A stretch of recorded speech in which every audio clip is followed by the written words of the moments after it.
Pasamos a la unidad número 4 de nuestro curso y el capítulo que vamos a tratar ahora son las estructuras. Las estructuras son la parte física del objeto destinada a soportar fuerzas tanto estáticas como dinámicas. Cuando hablamos de fuerzas estáticas son de aquellos objetos que realmente no tienen un movimiento significativo, como puede ser, por ejemplo, el caso de un edificio, como estáis viendo en la fotografía de la esquina inferior izquierda. Sin embargo, tenemos otro tipo de estructura, como podemos ver en la estructura central, que es el cuadro de una bicicleta, donde bueno, pues va a soportar nuestro peso, va a permitir que las ruedas estén enganchadas a ella, va a permitir el mecanismo que es el plato y el piñón con la cadena, pues acoplarse a lo que es la estructura. Y por tanto, esta estructura va a soportar tanto fuerzas estáticas como fuerzas dinámicas, es decir, fuerzas de movimiento. Vamos a ver también el caso de un coche, cuya estructura principal, el coche tiene dos estructuras, una es la que estáis viendo, se llama chasis, y es pues un conjunto tubular de perfiles que realmente le dan lo que es la consistencia al coche. Aquí tenemos la parte por donde va acoplado el motor, iría el eje por debajo, donde podríamos colocar las ruedas, etcétera, etcétera. Cuando sufre un coche un impacto, realmente quien se lo lleva es todo este tipo de estructura que denominamos los vehículos chasis. Los coches también tienen una segunda estructura que veremos posteriormente, que se llama carrocería. La carrocería cubre, es una chapa que cubre a todo el vehículo, de manera que nos protege del viento y del polvo, así como del agua, y también impide que podamos meter la mano en las piezas móviles del motor y corremos riesgos de tener algún tipo de atrapamiento. Una estructura tiene que cumplir cuatro cosas fundamentalmente. Vamos a nombrarlas y después las explicaremos una a una con detalle. Lo primero, debe poder soportar su propio peso. En segundo lugar, tiene que resistir fuerzas externas. En tercer lugar, proporcionar forma. Y por último, servir de protección. ¿Qué significa soportar su propio peso? Debe poder mantenerse en pie por sí sola. Vamos a ver. Los humanos no hemos inventado precisamente la pólvora, sino que nos hemos fijado en la naturaleza y hemos intentado pues perfeccionar aquello que la naturaleza nos brinda. Un humano pues dispone de una estructura interna, que es nuestro sistema óseo, que es la que nos mantiene perfectamente en pie y erguido. Si no tuviéramos esa estructura interna, pues nos convertiríamos en un ser amorfo. Amorfo viene del griego a, sin, morfos, forma, es decir, un ser sin forma. Porque, como hemos visto en la presentación anterior, la estructura también tiene la función de proporcionar la forma. Por tanto, si quitamos la estructura a un humano, pues nos convertiríamos en un ser que no tendríamos forma y que no tendríamos capacidad para movernos siquiera. Por otro lado, las estructuras, que en este caso serían estructuras estáticas, aquí tenemos un proyecto escolar de una estructura montada con pajitas, pues lo que hacemos es unir perfiles, unir tubos para darle rigidez a la casa. Si una estructura pierde su integridad, pues lo que ocurre pues, es el desastre, es decir, la estructura se derrumba y se cae. Ahí tenemos un ejemplo de cómo una estructura está desplomándose debido a que ha tenido un fallo estructural. Resistir fuerzas externas. Si le añadimos peso extra, debe soportarlo, claro, está todo hasta un cierto límite. Los humanos podemos levantar más peso que el nuestro propio. Ahí tenemos una imagen simulada de un deportista levantando unas pesas. Todo el esqueleto se llevaría toda la carga. Los músculos, digamos que lo que harían sería accionar la parte dinámica, pero el esqueleto se llevaría todas las fuerzas estáticas cuando estamos quietos. Nuestro esqueleto soportaría nuestro propio peso y además el peso añadido que tenemos. Ahí os pongo una imagen curiosa de lo que se llama una prueba de carga. Veréis, esto con respecto a las preguntas que surgen en clase. Cuando tenemos un puente terminado, se le pide a los camioneros a un montón de camioneros a los cuales se le paga, que vayan colocando camiones cargados en lo alto del puente. Viene un camionero, aparca, se baja y se va. Viene otro camionero, aparca, se baja y se va.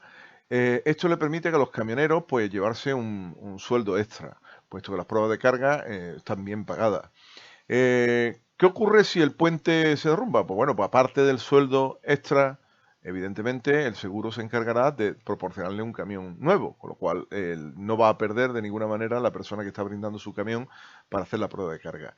Cuando, además, también las preguntas que son en clase, ¿hay peligro? Bueno, aquí hay un montón de ingenieros con un montón de dispositivos analizando la estructura. Si vieran las estructuras, los ingenieros los ingenieros arquitectos tienen la capacidad de ver cuando una estructura está sufriendo, cuando se va a desplomar, etcétera, etcétera, y avisan con suficiente antelación. De manera que el riesgo es mínimo prácticamente. Por tanto, una vez que el camión, que lo que es el puente está cargado, se deja un tiempo prudencial los camiones en el puente, y si el puente resiste, evidentemente en el tránsito real no va a ocurrir esta situación. Es decir, hemos puesto el puente en la situación más extrema que podría tener, que es carga estática y un montón de camiones muy pegaditos, y eso en la práctica, en la realidad, pues no va a ocurrir. De todas maneras, el puente está dimensionado para soportar mucho más peso realmente que la prueba de carga que se le está haciendo. Ahí tenemos otro ejemplo de un camión que está cargando. Tenemos aquí unos apoyos para que el camión no vuelque. Y aquí pues tenemos un brazo grúa que está portando un container bastante pesado. Bueno, pues estamos viendo cómo toda esta estructura está soportando su propio peso más la del container.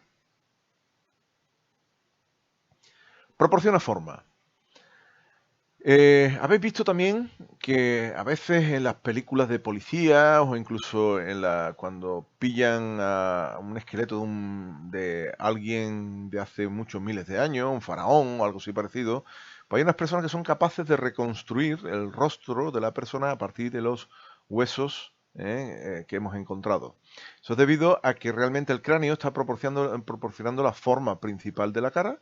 Lo único que habría que añadir es un poco de carne, recrear un poquito lo que sería la piel, etcétera, etcétera, y tendríamos una reconstrucción prácticamente de la cara de la persona a la cual pertenecía ese cráneo. Por tanto, la estructura, lo que es nuestro sistema óseo, nos está dando la forma. Hay personas que tienen los huesos más, dicen, de los huesos más anchos, por tanto tiene más anchura, tiene más espalda, etcétera, etcétera, y es debido a los huesos el que nos proporciona esa forma. Los humanos tenemos lo que llamamos endoesqueleto. La palabra endo significa por dentro y esqueleto, a diferencia de otros animales que tienen exoesqueleto. Fijaros bien, la estructura de este cangrejo es externa, significa que tiene un caparazón calcáreo que está protegiendo las partes blandas de lo que es el animal. En este caso es un exoesqueleto. Exo significa por fuera, esqueleto por fuera.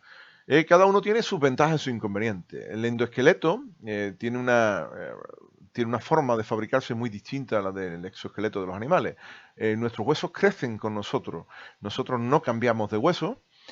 Sin embargo, el animal, para poder crecer, tiene que desprenderse de su caparazón y crecer y fabricar uno nuevo, con lo cual hay un periodo de tiempo en su vida en la cual el animal está bastante desprotegido. Son estrategias que ha tomado la naturaleza, por un lado y por otro, pues para la supervivencia como es normal. Así que ya sabéis la diferencia de endoesqueleto, significa esqueleto o estructura interna, y exoesqueleto, que significa pues estructura de forma externa.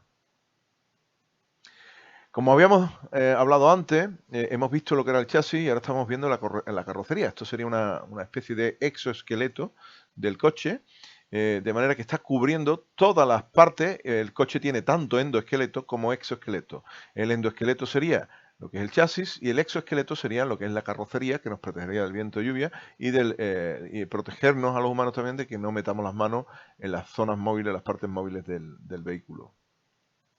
Por último hablaremos bueno, por último no, nos queda uno más.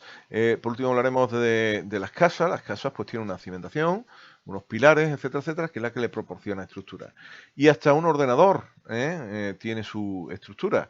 La caja que tenemos aquí, pues los circuitos van dentro, esto iría cerrado con una tapa, ¿vale? Y estaría protegiendo lo que es esta carcasa, esta caja, estaría protegiendo todos los circuitos electrónicos del interior, tanto del polvo o de que lo podamos dañar, como nos protege a los humanos de cualquier electrocución, contacto con la corriente eléctrica, etcétera, etcétera. También nos sirve de protección. Bueno, ya hemos visto el caso anterior, el cangrejo pues, utiliza su caparazón para que animales con una mandíbula que no sea especialmente fuerte, pues no se lo puede comer. Hay otros animales, evidentemente, su mandíbula es más fuerte y rompería ese esqueleto, animales que se alimentan de cangrejo particularmente, pero por lo general está protegido de la inmensa mayoría de los animales que tiene alrededor. Por otro lado, los humanos hemos desarrollado, pues, por ejemplo, bueno, el cráneo es una estructura muy, muy, muy sólida, muy fuerte que guarda nuestro tesoro más preciado, que es el cerebro. Pero fijaros bien cómo también la jaula torácica, tenemos las costillas que permiten proteger tanto a los pulmones como al corazón, como a algunos órganos bastante vitales, de los golpes, etcétera, etcétera. Si no tuviéramos esternón en la parte de las costillas, el corazón quedaría expuestos a golpes y nuestro sistema pulmonar, que es bastante blando, pues quedaría expuesto a esos golpes, con lo cual sería muy perjudicial para nosotros. Bueno, tenemos aquí un coche que le estamos haciendo un crash test, un test de choque, de manera que lo que hacemos es comprobar esa integridad tanto del chasis como de la carrocería. Sentamos un muñeco con le llaman dummies, mudos, que tiene un montón de sensores y para cuando queremos comercializar un modelo, pues tenemos que reventar unos cuantos de ellos contra un muro de hormigón a una cierta velocidad para asegurarnos que el impacto con el que estamos haciendo en unas condiciones determinadas es que hacer que la persona que está dentro puede sobrevivir. Otro caso que tenemos es el casco en las obras. En las obras estamos obligados a llevar lo que se llama equipo de protección individual, uno de los equipos de protección individual más importantes que hay, que es el casco. Imaginaros que estamos paseando por una obra y un albañil que está en la segunda planta, que está colocando un ladrillo, se le escapa y nos da sobre la cabeza. Bueno, pues el casco nos puede perfectamente evitar la rotura de cráneo. Evidentemente un casco no es capaz de evitar un peso mucho mayor, un accidente con un peso mucho mayor, pero sí protege de la inmensa mayoría de caerte una piedra de la parte de arriba de una obra, etcétera, etcétera, sí que protege de forma bastante eficiente. Vamos a hacer una primera clasificación de las estructuras. Vamos a hablar de estructuras masivas y o ciclópeas. Vamos a hacer la distinción. Lo que vamos a hablar son principalmente estructuras masivas. No todas las estructuras masivas son ciclópeas, pero sí todas las estructuras ciclópeas son masivas. Vamos a aclarar eso. Estructuras trianguladas, estructuras entramadas y estructuras colgadas. ¿Qué es una estructura masiva? Bueno, pues hablamos de estructura masiva aquella que es una gran obra, un edificio tremendamente grande. Una casa no se considera estructura masiva, es muy pequeña. Estamos hablando de edificios rascacielos, estructuras, pues, puentes, etcétera, etcétera, sí que son consideradas estructuras masivas. Y dentro de las estructuras masivas hablamos de las estructuras ciclópeas, como aquellas que se construían en la antigüedad sin necesidad de pegar una piedra con otra. Eran piedras tan grandes que prácticamente su propio peso hacía que pues, aguantaran durante miles de años una puesta encima de otra. Vamos a empezar hablando de algunas de las estructuras ciclópeas más importantes. Estamos viendo aquí un caso de probablemente esto es una mástaba, un monumento funerario, que son las precursoras de las pirámides. Pues fijaros bien que son bloques bastante grandes de piedra, colocadas una encima de otra. No necesitan ningún tipo de pegamento, de cemento, en que las pegue, puesto que el propio peso hace que se mantengan aquí durante miles de años.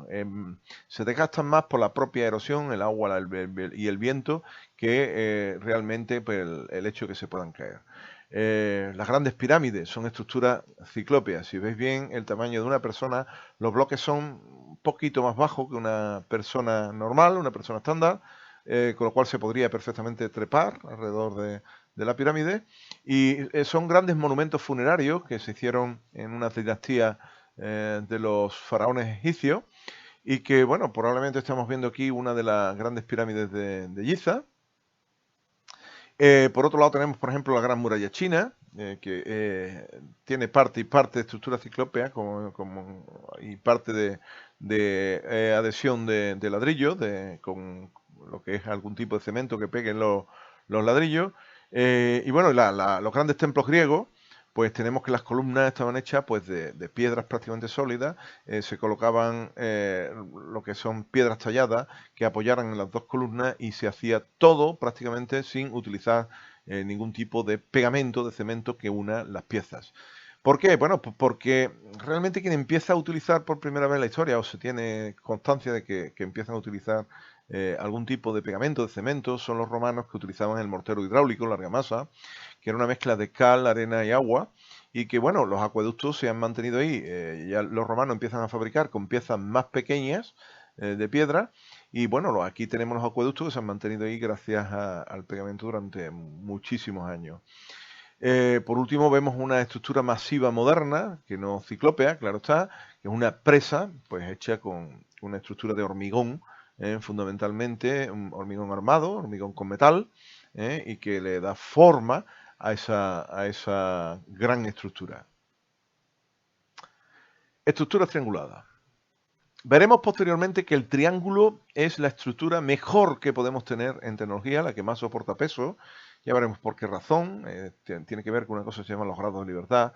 Y vemos aquí un bonito atardecer con un poste de alta tensión, donde tenemos que vemos cómo está, hay unos elementos que sujetan todos los hierros y que forman triángulos esos elementos. Se triangula perfectamente cada uno de esos tipos de elementos y cuando hacemos esto con una estructura le damos una resistencia, si permite aguantar muchísimo más peso, las fuerzas externas la soportan muchísimo mejor y le damos una gran resistencia a la estructura.